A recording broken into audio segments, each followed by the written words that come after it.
A jury has decided a female Albuquerque firefighter suffered years of sexual harassment while on the job and that the city should pay. Adele Parker says she faced sexually charged workplaces during her years with the Albuquerque Fire Department. And yesterday, the jury agreed. After a 5-day trial and 4 hours of deliberations, a district court jury awarded her $180,000 in damages. I hope that in the future they'll observe their sexual harassment policies and protect women and make sure they have a safe place to work. So it's not just a boys' club of firefighters. The Albuquerque Fire Department and the chief refused to answer questions for this story. Lawyers hired by the city to fight the sexual harassment claims didn't respond to requests to comment. A man police say attacked an elderly man and took off with his car at an Albuquerque Walmart faced a judge Friday. Last month, an 87-year-old man was walking to his car at the Walmart near Eubank in I-40 when a man tackled him and took his keys. The victim then crawled into the car as the suspect sped off. Police arrested 29-year-old Robert Donofrio. Yesterday, prosecutors argued he was a danger to the public and asked the judge for a $50,000 bond. His attorney asked for $10,000. The judge met them in the middle. I'll set the bond at $30,000 cash or surety plus pretrial services or third-party release to pretrial services. The judge also ordered Donofrio to stay away from Walmart stores and the elderly man. Federal prosecutors say he's one of Albuquerque's worst criminals. Now, Chris Blattner will spend decades in prison. In court yesterday, he pleaded guilty to federal gun and drug charges. Last April, he pleaded no contest in the 2007 murder of a drug dealer, shooting at cops during a SWAT standoff, and killing his neighbor, Kathy Pequin, 2 years ago. Police believe Blattner was draining her bank account. As part of the plea deal, Blattner will spend 30 years behind bars. He is also supposed to tell police why he murdered Pequin and where he hid her body. It's been a long-time question for New Mexico sports fans. Can our state support a pro sports team? The latest economic study has good things to say for at least one sport. News 13's Chris McKee has more on which one.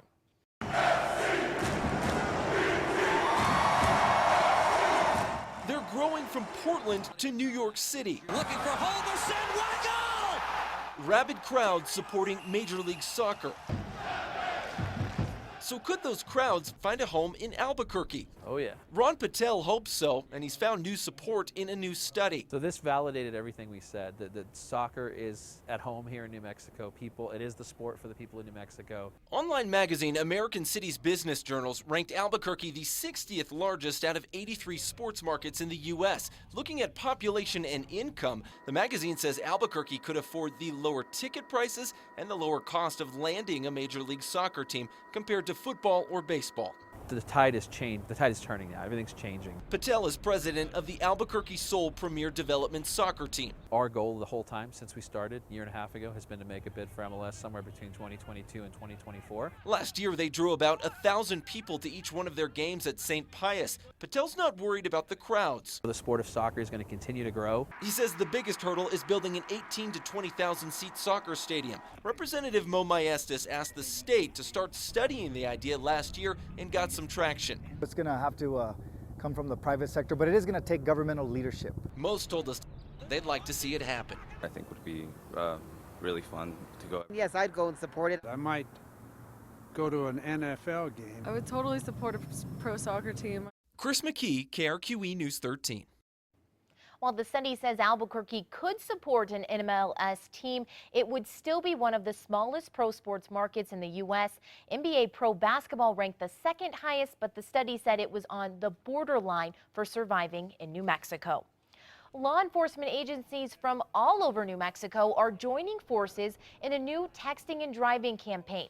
They officially kicked off the event yesterday at Civic Plaza. The goal is to educate drivers on the dangers of texting or talking on your cell phone behind the wheel.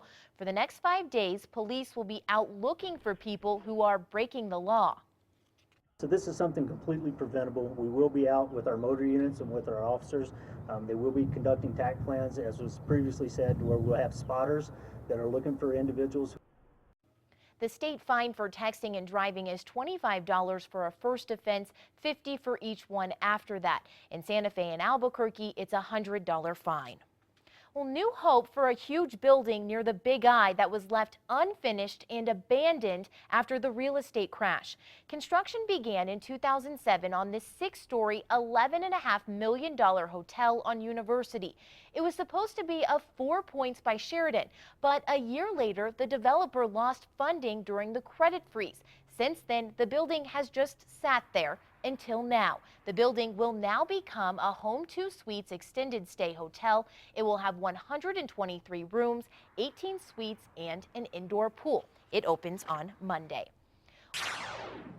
Albuquerque Public Schools will name a new superintendent today. There are 3 candidates up for the job: Michael Cordona from Houston, Almudena Abeta from Santa Fe, and Luis Valentino from San Francisco.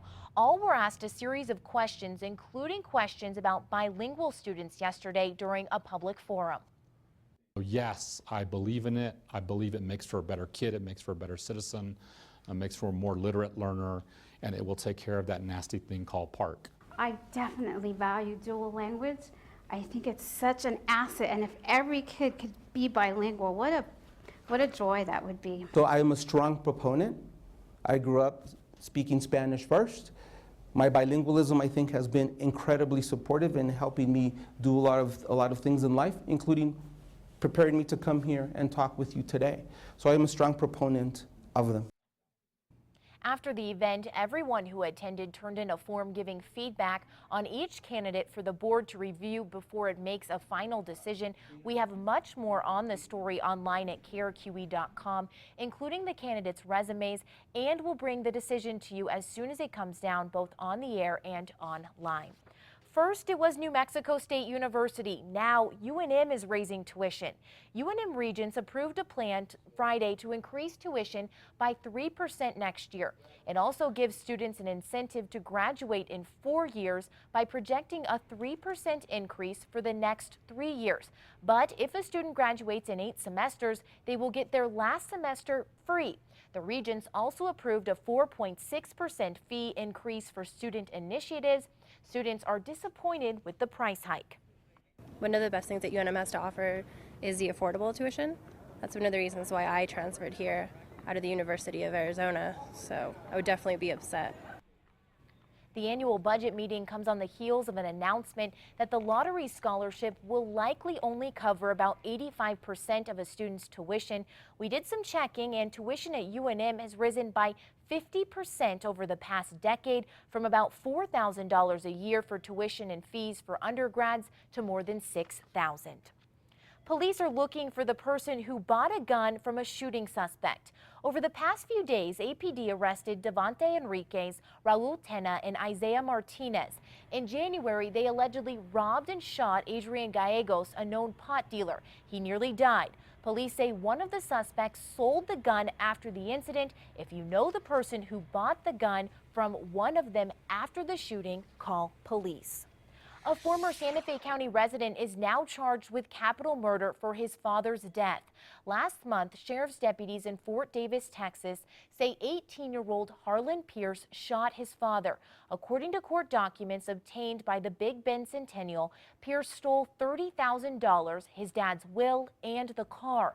Santa Fe County deputies were concerned Pierce would make his way to New Mexico because he still has friends there, but he was found in Virginia. If convicted, Pierce could face the death penalty. The deadline for filing your taxes is less than a week away. The IRS says 67% of taxpayers have already filed as of last week. Most of them are receiving refunds averaging more than $2,800. The IRS says if you can't pay what you owe, file anyway so you won't be penalized for not filing. You can also file for a 6-month extension by the April 15th due date. While family and friends gather to remember the life of Walter Scott, the man shot and killed by a North Charleston police officer, the cop who opened fire is still in jail waiting for a bond hearing that could be weeks away. Omar Villafranca spoke to that officer's mom.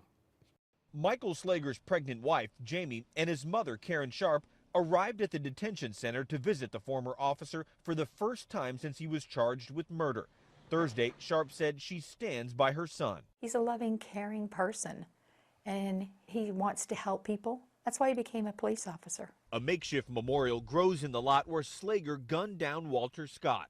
Some community members say it is time for change in North Charleston. More transparency, you say, would be good? Yes, absolutely. Oh, absolutely. Newly released dashcam video from the former officer's patrol car shows Scott running away during a routine traffic stop. Cell phone video picks up with the two near each other in an empty lot and shows Slager firing 8 shots as Scott tries to flee. Afterward, the dashcam picks up audio of a phone ringing. Hey, everything's okay, okay? I just shot somebody. Investigators now need to determine what happened during the moments not caught on tape. Slager originally told authorities he feared for his life and struggled with Scott, but the witness who recorded the video says that's not what he saw. It wasn't what happened in this scene. You know, it wasn't the correct information. Police talked to another witness on Friday, the passenger in Scott's car at the time he was pulled over. He is not being charged. Omar Villafranca, CBS News, North Charleston, South Carolina. Some South Carolina residents were evacuated overnight following a train derailment there. Authorities say 39 cars came off the tracks late last night. The train was carrying chemicals, including ammonia. Emergency crews say there is no risk to the public. The process is very methodical. They go step by step per their safety procedures to make sure that, number one, they are safe, and number two, the citizens are safe, and that everything, when you're dealing with hazardous chemicals or potentially hazardous chemicals, that they don't make the situation any more dangerous than it is. It's not yet known exactly what caused the train to derail. The accident site is about 25 miles north of Augusta, Georgia, where the Masters Golf Tournament is being held this weekend.